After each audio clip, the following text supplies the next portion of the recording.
Well, my background is I have an undergraduate degree in economics. I'm a CPA, and actually I'm a Harvard MBA. And when you look at what's going on economically, a lot of the decisions that have been made recently don't make a lot of sense if, in fact, you're trying to do what's best for the country. We're moving from a republic to really a socialist country.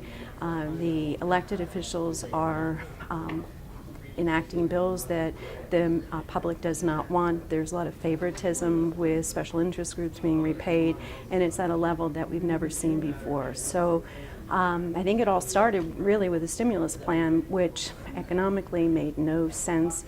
If you look back at history, the best people for making economic decisions are the people who make the money, not the big government.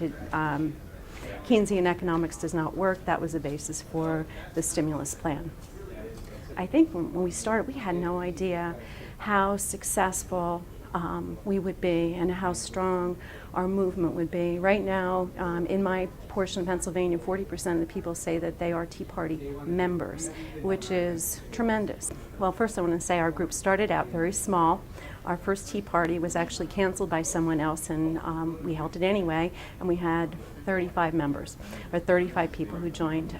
We've since had Tea Parties that coincide with all of the Tea Parties and Tea Party Patriots, and we've had between 6,000 and 8,000 people at events.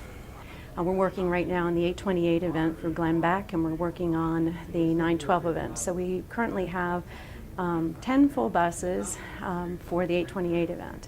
So are you a fan of Glenn Beck?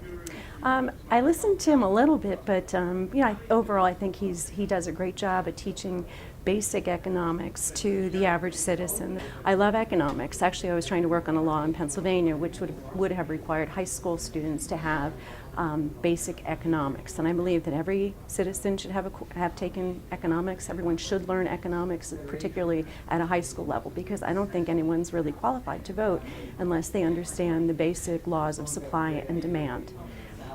So that's really where it came in. And with the current president, my objection when I was following him, because he just seemed like an interesting person, but when he made a comment that we have to increase our taxes to increase our spending, my radar went up and said, he doesn't know what he's talking about. In order, if you want to have increased revenue, you really have to decrease the taxes, just like Ronald Reagan did. And so I started to follow him pretty closely. And overall, economically, I don't think, I think he really would benefit if he had an Economics 101 course. And actually, I would love to have, in my wildest dreams, I would like every elected official to pass a test before they're able to actually even run for office in basic economics. And if they fail it, they're not qualified, and the parties have to come up with someone who understands it.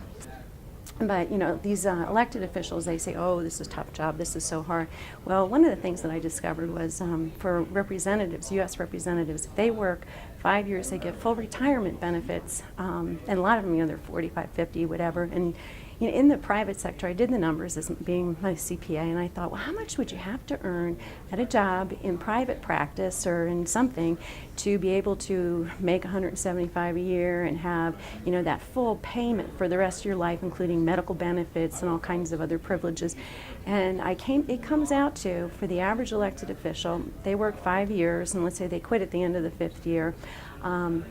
In the 5 years, if you take it back to that year, the years themselves, it's equal to earning $1.65 million a year, which is really high. And, I don't think, I do believe in term limits. I do know, too, those people who earn that, they go back and they work for the government trying to find money for their friends and their special interests so they can make even more money. And I don't think they really have the best interests of the average citizen in mind.